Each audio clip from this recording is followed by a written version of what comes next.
السلام علیکم۔ آپ کی کہانی دروازے کی منتظر۔ قصبے کی تنگ گلیاں دھند میں لپٹی ہوئی تھی، بازار ابھی پوری طرح بیدار نہیں ہوا تھا۔ دکان کی شٹر نیچے تھے، فضا بوجھل تھی، دور مسجد سے فجر کی صدا ابھری۔ اس لمحے سلیم نے قدم تیز کر لیا، اس کے چہرے پر کئی راتیں کی تھکن تھی، دل میں ایک ہی نام گونج رہا تھا، نائلہ۔ وہ 15 برس کی نازک عمر لڑکی جو گزشتہ شام اچانک غائب ہو گئی تھی۔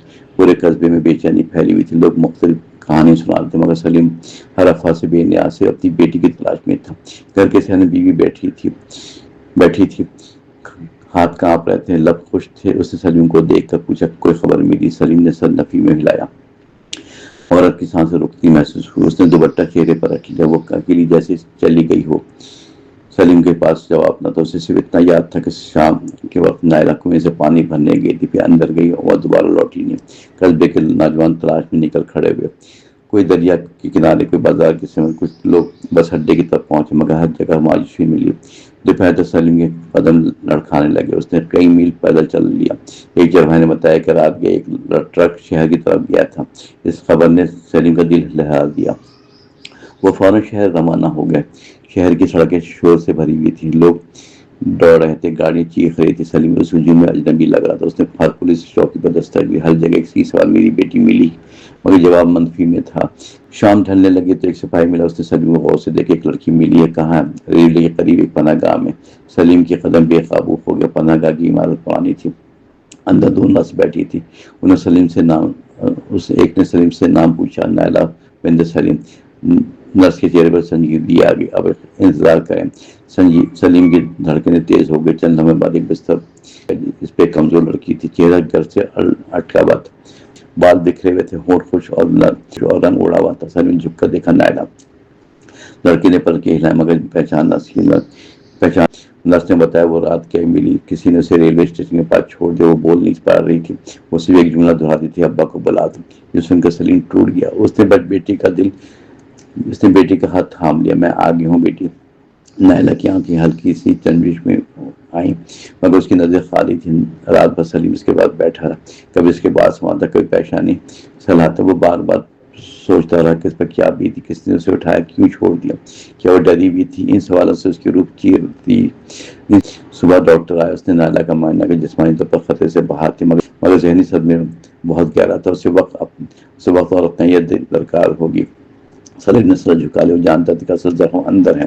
2 دن بعد نائلہ نے پہلی بار بولنا چاہا، الفاظ گلے میں اٹک گئے۔ سلیم فوراً قریب آیا، ضرور مت، میں ساتھ ہوں۔ نائلہ کے لفظ لرزتے، ابا میں بس یہی ایک لفظ نکل سکا، مگر سلیم کے لیے یہی زندگی تھی۔ کئی ہفتے گزر گئے، نائلہ آہستہ آہستہ سنبھلنے لگی، مگر وہ اکثر چونک جاتی تھی، دروازہ زور سے بند ہوتا تو کام جاتی تھی، کسی اجنبی آواز پر سہم جاتی، رات کو نیند ٹوٹ جاتی تھی۔ سلیم ہر بار اسے دلاسا دیتا، اب کوئی تمہیں تکلیف نہیں دے گا۔ ایک شام نائلہ صحن میں بیٹھی تھی، ہوا میں مٹی کی خوشبو رچی ہوئی تھی۔ اس نے دھیرے سے پوچھا، ابا اگر میں واپس نہ آتی؟ سلیم نے کی وجہ میں کپ کپی دوڑ گئی، ایسا مت کہو، میں ہر راستہ چھان مارتا، پہاڑ، دریا، شہر، جنگل سب دیکھتا، جب تک تم نہ مل جاتی۔ نائلہ نے پہلی بار ہلکی مسکراہٹ دی۔ قصبے کے والوں نے بھی رویہ بدل دیا، پہلے وہ سرگوشی کرتے تھے، اب احترام سے پیش آنے لگے۔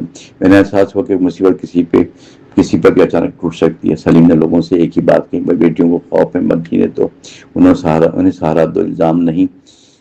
مہینے بیتنے لگے، نائلہ دوبارہ پڑھنے لگی۔ شروع میں ہاتھ کانپتے تھے، کتاب کھولتے ہوئے دل گھبراتا تھا، مگر سلیم ہر روز ساتھ بیٹھتا تھا۔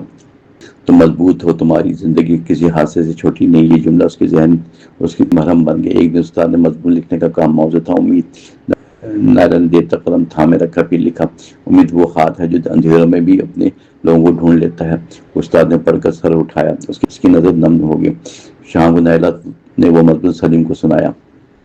سلیم دیر تک خاموش بیٹھا رہا، پھر اس نے بیٹی کے سر پہ ہاتھ رکھا، تم نے مجھے جینا سکھا دیا۔ اس رات قصبے میں بجلی چلی گئی، ہر طرف گہرا اندھیرا تھا، لوگ گھروں میں دبک کے بیٹھے۔ نائلہ نے چراغ جلایا، دروازے کی طرف بڑھی۔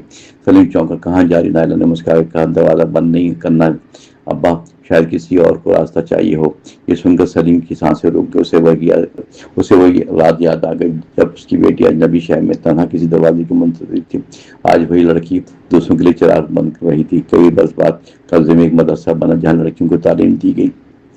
اس کی نگرانی نائلہ کرتی تھی۔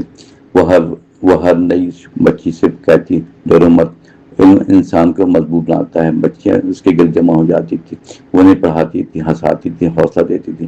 ایک روز کم سن لڑکی روتی ہوئی آئی، اس نے بتایا کہ لوگ اسے کمزور سمجھتے ہیں۔ نائلہ اسے صحن میں لے گیا، اس کے کندھے پہ ہاتھ رکھا۔ کمزور وہ نہیں جس پر دکھ گزرے، کمزور وہ ہے جو دوسروں کا درد نہ سمجھے۔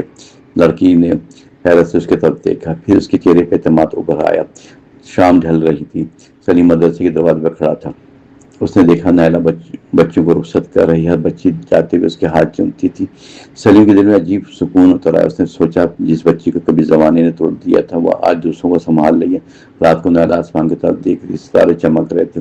سلیم اس کے پاس آ کر بیٹھ گیا۔ کیا سوچ رہی ہے؟ نائلہ نے دھیرے سے جواب دیا۔ اگر اس دن آپ مجھے نہیں ڈھونڈتے تو سلیم نے گہری سانس دی۔ بیٹی باپ کی محبت راستہ خود بنا لیتی ہے، چاہے دنیا کے دروازے بند ہو جائے نہ ہو جائے۔ نائلہ نے سر اس کے کندھے پر رکھ دیا۔ فضا میں سکون کھلنے لگا، دور کہیں اذان کے صدا سے ابھری قصبہ نیند کی آغوش میں جانے لگا، مگر اس کے گھر کے اندر ایک نئی زندگی اپنے روشن قدم جمانے لگے۔ لوگ آج بھی اس قصبے میں ایک کہانی سناتے، ایک باپ کی جس نے ہار نہیں مانی، ایک بیٹی کو جس نے خوف سے لڑنا سیکھا، اور ایک ایسے دروازے جو بند ہونے کے بجائے دوسروں کے لیے کھل گئے۔ اس لیے جب کبھی کسی کو مایوسی گھیرتی وہ نائلہ کی مدرسے کی دیوار پر لکھی ایک ستارہ پڑھ لیتی تھی۔ زندگی کا سب سے بڑا چراغ امید ہے، اور امید تب جم لیتی ہے